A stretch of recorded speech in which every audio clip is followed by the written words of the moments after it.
জয় হিন্দ বন্ধুরা। শুয়োর আমাদের এই বর্তমান পৃথিবীতে দুজনকে শুয়োর বলা হয়, একটা জাতিকে আর একটা পশুকে।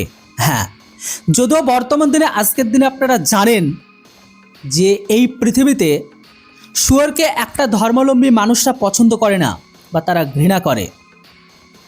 আর এই শুয়োরকে নিয়েই একটা বড় বিবাদ খাড়া করে দিল আমাদের পার্শ্ববর্তী দেশের ঘরের ভেতরে। আর এই প্রবলেমটা খাড়া করেছে কারা? সেটা হচ্ছে সব থেকে পৃথিবীর বড় সুপার পাওয়ার দেশ আমেরিকা। আসলে বন্ধুরা, আমি এখানে যে খবরটা নিয়ে আপনাদের জানাতে চলেছি সেটা শুনে হাসবেন। শুয়োরের মলের সারের উৎপাদিত ভুট্টায় বাংলাদেশে পাঠাচ্ছে আমেরিকা। আর এই খবরটা জেনেই বাংলাদেশের ইসলাম প্রোডাক্ট গ্রহণকারী কট্টরবাদী বা মোল্লাগুলো বা সন্ত্রাসীগুলো ভীষণ রেগে জ্বলে উঠেছে। শুধু এখানে শেষ নয়, আজ থেকে কয়েকদিন আগে আপনারা সোশ্যাল মিডিয়ায় একটা ভিডিও ভাইরাল হয়েছিল যেখানে দেখেছেন যে শুয়োরের মাথার মুখের মধ্যে কোরআনকে রেখে কিভাবে তারা প্রচার করেছিল। যাই হোক, আমি এখন ওই বিষয়ে বা ওই টপিকে বলতে চাই না, আজকের মেন মুদ্দাতে আসি। তবে ভিডিওটি সব কিছু ডিটেলসে বলার আগে আপনাদের জানিয়ে দিতে চাই যে প্লিজ চ্যানেলটিতে প্রথমবারের জন্য হলে ছোট্ট একটা সাবস্ক্রাইব করবেন। আসলে বন্ধুরা, খবর এখন এটাই যে শুয়োরের মল দিয়ে সার তৈরি হয়, ভুট্টা উৎপাদনে সেই সার ব্যবহার করে আমেরিকা। পরে ওই ভুট্টাই আবার রপ্তানি করা হয় বাংলাদেশেও, যেখানে শুয়োরকে ইসলাম প্রোডাক্ট গ্রহণকারীরা হারাম বলে থাকে। আর এই বিষয়টি নিয়ে শোরগোল তৈরি করে ফেলল সোশ্যাল মিডিয়াতে। বাংলাদেশে মুসলিম সংখ্যাগরিষ্ঠ দেশ, আর এখন ইসলামিক সন্ত্রাসীদের দেশ বা কট্টরবাদীদের দেশ বা মোল্লাদের দেশও বলতে পারেন।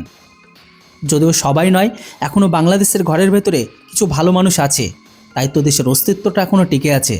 যাই হোক, তাই বাংলাদেশের ঘরের ভেতরে মানে সেখানে শুয়োরের জাত যে কোনো পদার্থই হারাম বলে মনে করা হয়, তা জানা সত্ত্বেও কেন সেই ভুট্টা বাংলাদেশে পাঠানো হচ্ছে তাই নিয়ে প্রশ্ন তুলেছে অনেকেই। সেই সূত্রে কেউ কেউ আবার কথা বলছেন যে মার্কিন প্রেসিডেন্ট ডোনাল্ড ট্রাম্পকে, যে তাদের নতুন নীতির কারণে বাংলাদেশে বলে পাঠানো হচ্ছে।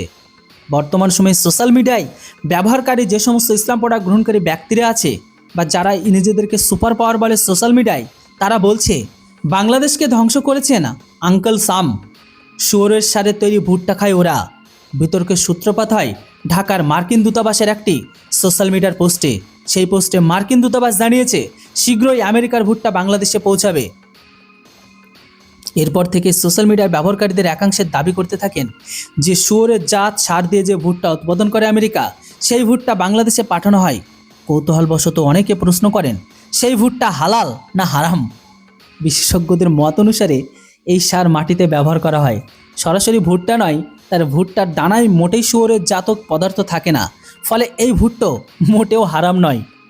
ভারত আর আমেরিকার মধ্যে শুল্ক নিয়ে আলোচনায় ভুট্টা সয়াবিনের প্রসঙ্গ উঠেছিল। আমেরিকা চেয়েছিল ভারত তাদের ভুট্টা ও সয়াবিন কিনুক, কিন্তু এই দেশের চাষিদের স্বার্থ রক্ষায় তাতে রাজি হয়নি ভারত। পরে দুই দেশের মধ্যে শুল্ক নিয়ে আলোচনা ভেস্তে যায়। ভারতীয় পণ্যের 50% শুল্ক চাপায় আমেরিকা। ট্রাম্প প্রশাসন 37% হারে শুল্ক চাপিয়েছিল বাংলাদেশি পণ্যেও। পরে বাংলাদেশের অভ্যন্তরীণ সরকারের প্রধান মোহাম্মদ নুনুস বিষয়টি নিয়ে ট্রাম্পকে চিঠি লেখেন, শুল্ক হার কমানোর অনুরোধ জানান। তাতে রাজিও হয় আমেরিকা। শর্ত দেওয়া হয় আমেরিকার ভুট্টা, সয়াবিন আর গম কিনতে হবে ঢাকাকে। তাতে রাজি হয় ইউনুস প্রশাসন। সেই চুক্তির ভিত্তিতেই বাংলাদেশে ভুট্টা পাঠাচ্ছে আমেরিকা। তবে এখন প্রশ্ন হলো, যারা হালাল না হারাম এই নিয়ে পড়ে আছে, আর যে ধর্মে বা যে জাতিতে লেখা আছে শুয়োর হারাম, সেখানে শুয়োরের সার দ্বারা তৈরি এই ভুট্টা খাবে কিনা বা তাদের ইমান চলে যাবে কিনা। যাই হোক, আমার আজকের এই ভিডিওটা কোনো যদি বাংলাদেশি ভিউয়ার্স দেখে থাকেন তাহলে কমেন্ট বক্সে লিখে জানান যে আমেরিকার পাঠানো সেই ভুট্টা খাবেন কিনা।